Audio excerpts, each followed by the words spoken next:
Hey everyone, welcome back to Corporate Decoder, the place where we dive into the corporate world's paperwork, so you don't have to. Today we're decoding a report from Sunnova Energy, and let me tell you, it's got more twists than a solar panel installation. We're talking about directors leaving, new ones arriving, committees forming like Voltron, and a whole lot of financial maneuvering. Buckle up. Sunnova just announced a shakeup in its leadership, a special committee formation, and some shifts in its board structure. There's a lot happening, so let's break it down to see what it all means for the company's future. First up, we have some departures. Akbar Mohammed resigned from the board and its committees for personal reasons in early April. Odd on his heels, Mary Yang also resigned from the board and its committees, also citing personal reasons. That's 2 board members gone in quick succession. To fill those empty seats, Sunnova appointed Tony Horton and Jeffrey Stein as independent directors later in April. They're coming in as Class I directors with their terms ending at the company's next annual meeting in 2026. Tony Horton brings a wealth of financial and business experience to the table. He's been a CEO and director for many companies, both public and private. He's got experience in energy, technology, and even turnarounds, which can be really helpful for companies navigating tough times. He also has multiple certifications, including being a CPA, Chartered Financial Analyst, Certified Management Accountant, and Certified Financial Manager. Jeffrey Stein is another seasoned executive with a background in finance and investments.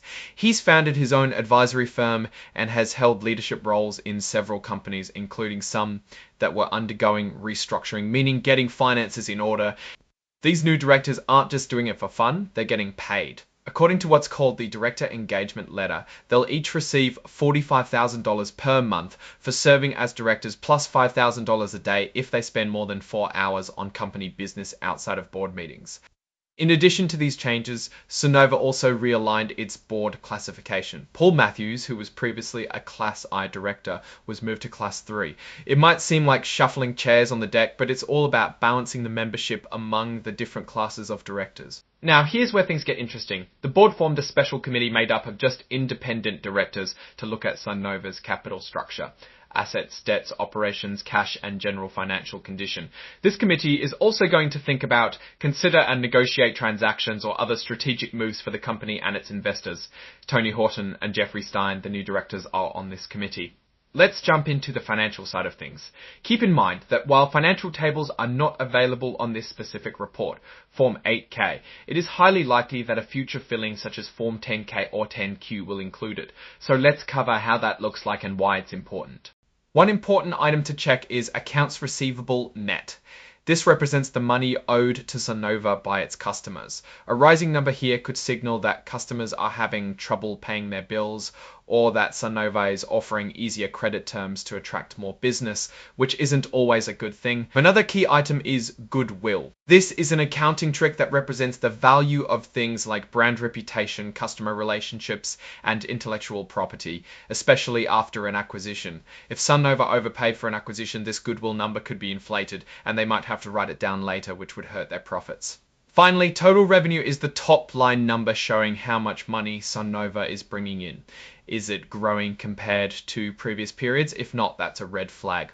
Sunnova also released a press release about these changes, which is pretty standard when a company is making significant moves like this. So what does all this mean? Well, the departure of 2 directors and the appointment of 2 new ones, plus the formation of a special committee, suggests that Sunnova is potentially facing some challenges and is looking at strategic options. The special committee's focus on capital structure, assets, and potential transactions means they're likely exploring ways to improve the company's financial position and future prospects. Looking at the numbers, if a future filing includes them, will be crucial. Keep an eye on things like revenue growth, customer acquisition costs, debt levels, and cash flow to see how Sunnova is performing. The company's strategy is focused on residential solar and energy storage, which is a growing market, but it's also a competitive one. Sunnova needs to execute well and manage its finances carefully to succeed. In my opinion, Sunnova is at a crossroads. The company has the potential to capitalize on the growing demand for solar energy, but it also faces risks related to competition, financing, and execution. The special committee's work will be critical in determining the company's path forward. Is it looking to be acquired, restructure its debt, or pursue a new strategic direction? Only time will tell. Thanks for watching, and don't forget to like, comment, and subscribe for more Corporate Decoder content.